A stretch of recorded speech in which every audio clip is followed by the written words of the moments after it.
प्रात ज्योतिर समस्त दर्शक भाई भणी मानू मोर आंतरिक शुभेच्छा एवं अभिनंदन ज्ञापन करे। आपण मानू अशेष अशेष धन्यवाद जनाए जे आपण माने नियमित भाव में आम मानकर ये कार्यक्रम को देखुअछंती। मु विश्वास करुच्ची जे आपण माने कार्यक्रम देखिबा द्वारा ईश्वरंकर आशीर्वाद पाउछंती।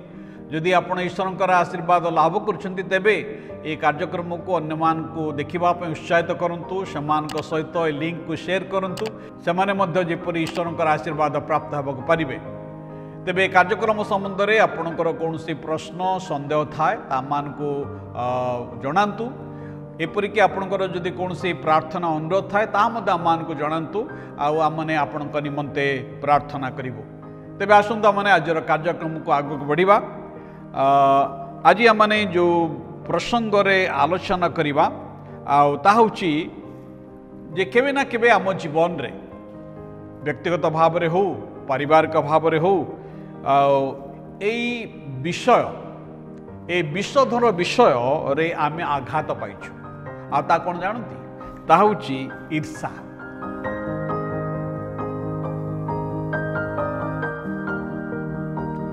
लोक माने आम मान को ईर्षा करि थांती एवं आम माने मध्य लोक मान को ईर्षा करि थाओ। ईर्षा एक शक्तिशाली भाव प्रवण अटे। से स्ट्रॉन्ग इमोशन जहाँ संपर्क को अन्य मान सहित आम संपर्क को क्षुण्ण करि थाए एवं जहाँ जड़े व्यक्तिर जीवन रे तार शांति को नष्ट करि थाए, आत्मिक जीवन अभिवृद्धि रे बाधा उत्पन्न करि थाए। ईर्षा अति चतुरतार सहित आरंभ हुए, या वृद्धि पाई क्रोध रे परिणत हुए, तिक्तता एवं पाप आड़ को आम को कढ़े नहीं थाए। ईर्षा विपज्जनक अटे। आम जो अन्य को ईर्षा करूँ ता विपज्जनक अटे। आम जदि ईर्षार प्रकृत बा स्वभाव को जानवा को चेष्टा करिबा तेबे ईर्षा हृदय आरंभ हुए। ये हृदयर विषय अटे। ईर्षा आरंभ हुए जेतेबेले मु निजको अन्य सहित तुलना करे। अन्यर धन, अन्यर ज्ञान, अन्यर सम्मान, अन्यर पदवी, अन्यर गाड़ी आ पृथ्वी रे जहाँ जहाँ अच्छी से सब को नहीं जितेबाला मु तुलना करे, जितेबाला अन्य ठारे ताहा मु देखे एवं मो ठारे जितेबाला ताहा न थाए, एपरिक थिले मध्य लोक माने ईर्षा करती। जड़े ए प्रकार कथा कहती जे चंद्र से तारा को देखी मत ईर्षा करें। ताराटी बहुत दूर अच्छे क्षुद्र किंतु चंद्र कौन करे तो बड़ देखा जाए, से मध्य तारा को ईर्षा करें। भाई भणी माने जेतेबेले आमे अन्य सहित निजको तुलना करू आउ से तुलना रे जेतेबेले कमी आसे आउ से समय आमे कौन करू आमे ईर्षान्वित होई थाओ। ईर्षा हमको ग्रास करि थाए एवं प्रभुंकर वाक्य बाइबल रे शास्त्र अनेक उदाहरण रही जे जो मन ईर्षा कले एवं ईर्षा समान को पाप आड़ को कढ़े नेला। बाइबल रे कईन हेबल नामक दुई भाई थिले। परमेश्वर आ हेबल नैवेद्य को ग्रहण कले किंतु कईनर नैवेद्य को स्वीकार कले नहीं।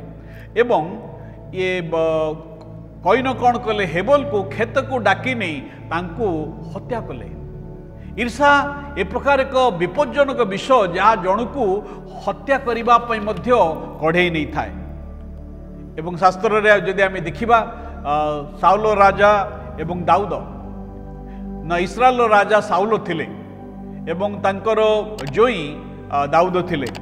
आउ आमे देखू जे आमर समाज रे, आमर ओडिया समाज रे हो कि जेकोसी समाज रे हो, जे जोई मान को पुओ परी श्वशुर माने देखती, शाशु माने देखती। आउ जोईर मंगल रे श्वशुर माने श्वशुर शाशी आनंद करती कारण तांको झियो भल रहिबो। किंतु एठी देखंतु जे दाऊदंकर सफलता रे साउल आउ से कौन कले ईर्षा कले एवं तांको घृणा कले, तांको हत्या करिबा पई चेष्टा कले। न ईर्षा कौन न करे।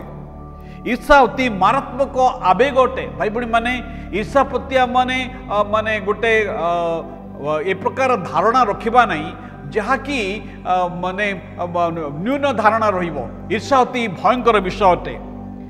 ईर्षा संपर्क को नष्ट करि थाए। ईर्षा एपरिकी समाज रे, मंडली रे, परिवार रे, बंधु मानक मध्य रे ईर्षा ए प्रकार का विषय जहाँकि आमानकर संपर्क को नष्ट करि थाए। शास्त्र रे आउ एक घटना आमे देखू जे जोसेफंकर कहानी। जोसेफंकर भाई माने गोटे गोटे परिवार से माने जोसेफंकर भाई माने आउ से तांको ईर्षा कले। जोसेफंको ईर्षा कले।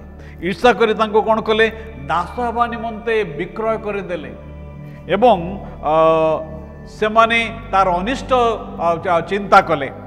ईर्षा जन को पाप करने निमंते कढ़ई नहीं थाए। ठकिबा पई, चोरी करिबा पई, एपरिकी बद्ध विनाश करिबा पई ईर्षा कढ़ई नहीं थाए।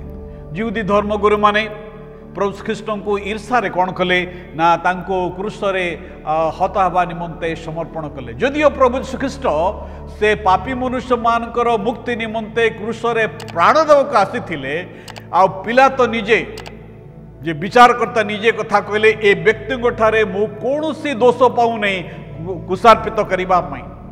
किंतु से जानिथिले, पिला तो जानिथिले जे जिहुदी धर्मगुरु माने, जिहुदी नेता माने यीशु को आउ से माने ईर्षान्वित होई सेमानकर कर्म सहित जड़े निज यीशुंकर कर्म को तुलना कले आउ से माने ईर्षान्वित होई यीशु को क्रूस रे समर्पण करिबा पई आउ से माने तांको समर्पण करिथिले।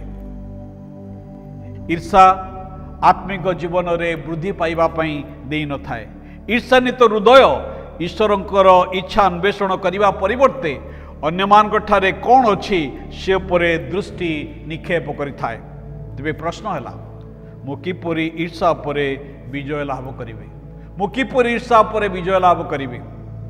प्रथम कथा आपण जे ईर्षा परे विजय लाभ करिया पई चाहुछंती ताले गोटे बड़ विषय होछि कृतज्ञतार हृदय धारण करंतु। कृतज्ञतार हृदय धारण करंतु।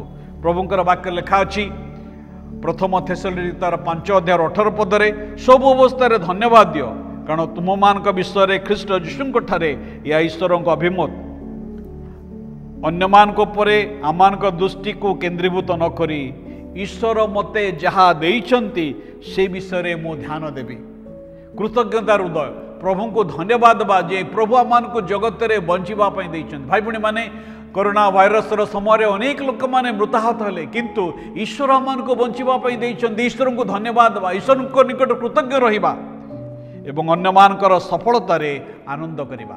अन्य माने जेतेबेले समाने आनंद करंती समान सहित आनंद करिबा, जेतेबेले समाने रोदन करंती समान सहित रोदन करिबा एवं प्रभु श्रीकृष्णकर शिक्षा द्वारा परिचालित हवा यीशु ख्रीष्ट को जीवन रे ग्रहण करी तांको पथरे चलिबा। आपण कोन आजी से ईर्षा मुक्त जीवन पाइबा पई चाहंती प्रभु श्रीकृष्ण ठारे विश्वास करंतु से आपण को आनंदमय जीवन देवे। प्रभु आम समस्त को आशीर्वाद करंतु।